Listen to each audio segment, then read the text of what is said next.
What's up everyone, here's a 2019 Chevy Equinox. We installed a remote start system and integrated to its factory key fob.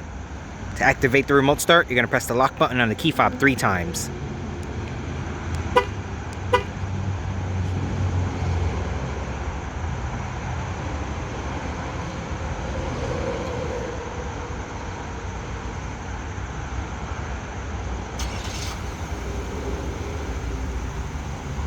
Car starts up, runs for about 15 minutes, and then shuts itself off.